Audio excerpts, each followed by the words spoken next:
Anti-Musk NGO behind color revolution against Tesla mass deletes content off a website after being exposed. They act like the internet is not forever, like we don't have the Wayback Machine. This is the same George Soros funded group. They're called Indivisible. They're the same ones that funded the BLM color revolution, those riots and stuff. These are the same people that are funding, that are behind the firebombs at Tesla stations and stuff like that. We're going to do a deep dive into this.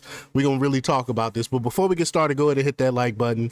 Share this out so we can get this information out there. Subscribe if you're not already a subscriber. And hit that alarm bell so you know when I'm putting out new stuff. Also, check out my link tree in the description. Has a link to my Patreon. That's where I talk about things that I can't talk about here. There's also a link to my Instagram and my X account. So follow me there as well. All right, so let's get into this news. Now, this comes from Zero Hedge, and they report that revolutionaries at the George Soros-funded non-profit Indivisible are scrambling to delete websites after their cover was blown ahead of a planned color revolution targeting Elon Musk and President Trump. We told you Soros was behind this nonsense. The rogue nonprofit is part of the same network that backed the BLM color revolution several years ago, which unleashed widespread chaos and destruction across the country. You know, the riots and stuff that the left try to pretend like it never happened. Billions of dollars of damage, people dying, getting shot, and they just try to erase it from our memory, from our history. The Indivisible's mobilization call comes amid a surge of domestic terrorism as far-left activists have firebombed Tesla vehicles, supercharging stations, and showrooms.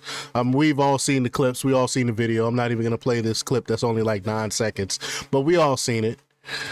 But Natalie Winters, the co-host of Steve Bannon's War Room Battleground, wrote on X that, quote, the wife of former U.S. Attorney Matthew Graves, who led the prosecution of 1,500 plus Jan 6ers, is on the board of Indivisible. Of course she is. Of course she is. This Soros-backed group is the leading organization of anti-Trump protests and violent Tesla acts. Deleted web pages reveal this connection. And you can see this here. This is her, Fatima Gross Graves. They're on the board. This is crazy because they know that the left they need this funding. They need this organization. They need to be organized to pull off these things. But don't worry about the deleted web pages. A basic dive into public data reveals that Matthew Graves' wife, Fatima Gross Graves, is the director of the rogue NGO. Small world, right? In a separate X post, Winters posted the latest financials that show the Indivisible project received $7.26 million worth of Soros grants to Indivisible since 2018 alone, adding, quote, the most recent financial report shows Soros funds comprising over half of all foundation grants. Just 23% of their donations were smaller donations. And she got the receipts here. On a separate X thread, Elon Musk commented on Laura Loomer's post about the NGO. She said, quote, mass deleting content off their website after being called out for their organization of Tesla takedown protests. And Musk replied to Loomer post with the single word, interesting.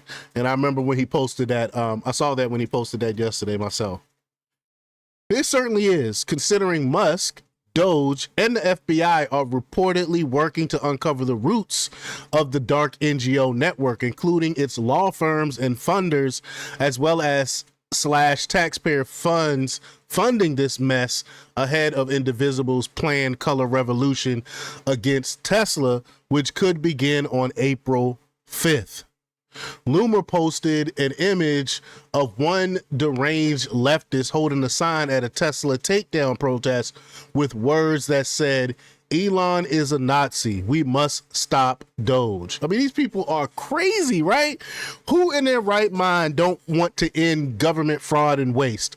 Why do they hate Elon Musk so bad? They hate him so much. They don't want him to peek under the hood and see where our money is really going. Cause that's really the only authority that Doge have, is to go in and to look at these things. They take the information that they find and they give it to government, and government decides what to do, what to cut. They only make like recommendations. So what is wrong with that? It's because people like George Soros and the ilk, they benefit from this. They get a lot of our tax dollars, so they don't want these things disclosed. Loomer posted an image of one deranged leftist, I already went over that, in the tiny text under baseless Nazi rhetoric against Musk. The URL of the rogue nonprofit was shown. You see it right here, indivisible.org. There you go. That is who is funding it. They're stupid enough to really put that on their signs, though. Oh my gosh. The founders of Indivisible plan to deploy their Rent a Protester network. Y'all know I talked about that yesterday, to generate a lot of noise, artificial noise, to sway public opinion and poll numbers. The thing is, people aren't listening. People are tuning this idiocracy out. The more they destroy things, the more they set things on fire, the more they turn people off. But it's the same unoriginal Democratic Party playbook used during the BLM riots, and one that closely mirrors tactics seen in color revolution operations historically orchestrated by U.S. intelligence agencies abroad to overthrow foreign governments. The good news this time is that taxpayer funding should be limited with USAID, which Doge and Trump nuked. So I don't know who this guy is, but let's play this clip here. Let's see what he has to say. Here we go. Can you talk about April 5th and what comes next? Yes, I can. I do want to talk about it in terms of the journey that we have been on over the last couple of months as a movement, though, because I think it's important for folks to understand why April 5th and what we're doing, right? So I think we can all acknowledge that a lot of folks were thrown for a loop when Trump was elected. No, we weren't. We supported him. So these are the leftists that's pushing this April 5th thing. So y'all be on the lookout. April 5th, y'all might want to stay home. Y'all might not want to be out on the streets. Because these people are you think the BLM riots were bad. You wait till April 5th and see what these freaking terrorists are gonna do then. Crazy. But let's listen to what they have to say. Here they go. That very narrow plurality that he got, a lot of people, particularly people in like elite institutions all over the press, the narrow plurality. So winning all the swing states, that's narrow. Okay. Winning the popular vote, that's narrow. Okay. College presidents, the business world, they all treated it like it was this mandate for what he was going to come in and do. It was. And Donald Trump walked in and he took that credit and he just ran with it, right? He has been taking a chainsaw to our federal government, to our Constitution, to the basic stuff that makes this country America. This is what we wanted. This is what we voted for. We wanted them to go in and make these cuts. That's what they're refusing to understand. And he's been claiming that he's got the mandate to do this. And he does. What we have been doing over the last couple of months is systematically constructing the narrative, like the demonstration that he doesn't have the mandate. That started with some amazing folks around the country in town. She had almost had a Freudian slip. She almost said the narrative. But that's what it is. They want to change the narrative. They want to lie to people and pretend like he doesn't have this mandate. Like he didn't win overwhelmingly, like he didn't take all the swing states and gain even more than what he had last time. They want to pretend like these things aren't happening, so they really want to try to change the narrative. That's what's really going on. Town halls in February, folks who were going out and talking to the only Republicans who were having town halls, which were folks in very red areas, and saying, what the hell is happening? What are you doing? And creating this understanding that there was backlash happening against Donald Trump, against Elon Musk, against Doge, even in the reddest corners of the country. That was the first step. The next step, of course, as Ezra noted, is Republicans have gone into hiding, and we are the folks who are coming out into the public. We are talking to their constituents because Republicans are afraid of you terrorists. We don't want to get firebombed and attacked. That's why. Are you serious right now? This is why they're doing these things, so the Republicans can't come out and control the narrative and tell what's really going on. That's why they want to have us in fear, where we don't come out and speak truth to them, and they want us to hide.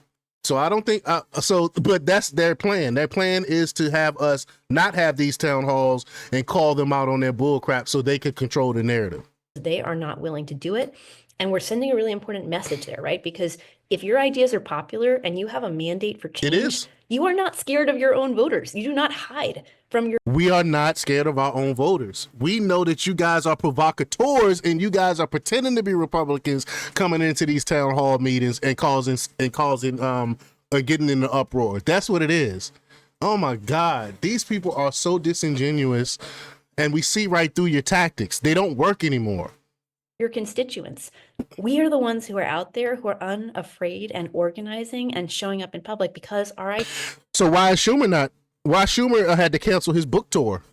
If that's the case, because he know you guys will come in and destroy things during his book tour. So is she trying to pretend like it's just Republicans? No, you're doing the same things to the other people that's not voting or following suit with this crazy leftist agenda. They even coming for Chuck Schumer.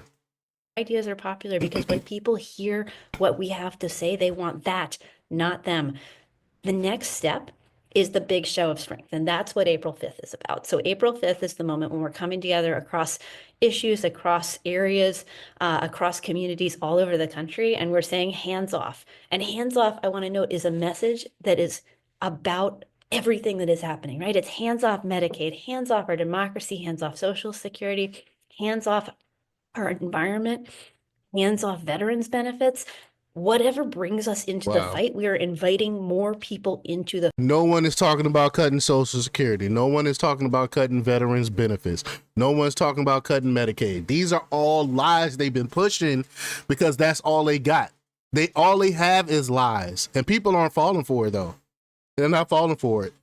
The fight, because we believe an enormous number of people are or stand to suffer from what Donald Trump and Elon Musk is doing. We are trying to create the story that breaks through to them, that invites them in, and that invites people who might not actually yet be fully aware about what is happening to understand that they've got a stake in this too.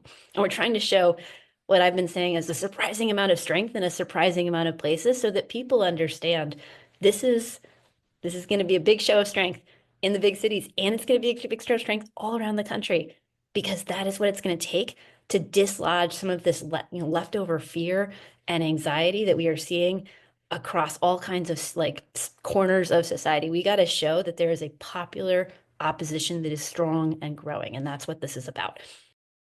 These people are crazy. They're liars. They're manipulators. And that's what this is really about. But on mobilize.us, Indivisible Chicago protest page describes the organizers of the upcoming April 5th protest, so-called protest. We'll see what happens. They said, join the Chicago Federation of Labor Equality, Illinois Coalition for Immigrant and Refugee Rights, Indivisible Chicago, Personal PAC, Sierra Club, Illinois, and many others to rally and march opposing Donald Trump, Elon Musk, and the Trump administration's catastrophic attack on our nation and the world. Wow. They are really crazy. They are really crazy. And the thing is, they said hands off. He's not touching any of those things. These people are, they're liars. As one ex-user noted, this is all a prelude to the summer of love. We all remember the BLM riots. And Vandersteel said, prelude to the summer of love. 2 firebombs found at a Tesla showroom in Austin yesterday. Soros-backed groups like Indivisible are escalating a campaign of terror against Elon Musk because he's exposing their green grift. Absolutely. Other radicals involved in the Tesla takedown color revolution operation. You got this dude named Mario Nafal. He said Soros funded groups behind Tesla protests. I am shocked, right? Like we didn't see it coming. Democrats are severely misguided in their approach to improving poll numbers, with recent surveys from NBC News and CNN showing the party at record low approval ratings of 27 and 29% respectively. This is why they're throwing out all the stop. They're gonna, but the thing is, this is not gonna help them. How does protesting in the streets and starting riots and firebombing Teslas and all of those stuff, how is that gonna win people over? You're not going to win anybody over by doing that. But the Overton window shifted last year, and the days of rioting and burning down private and public property, recall the BLM riots, are no longer socially acceptable in the minds of the majority. Ironically, the same radical leftists who once pushed to defund everything during BLM riots are freaking out about Doge's efforts to cut government waste and fraud. It is very, very ironic, right? But y'all let me know what y'all think about this. Leave your comments down below. Like, share, and subscribe. And check out jjthepsychotherapist.com for the latest in news.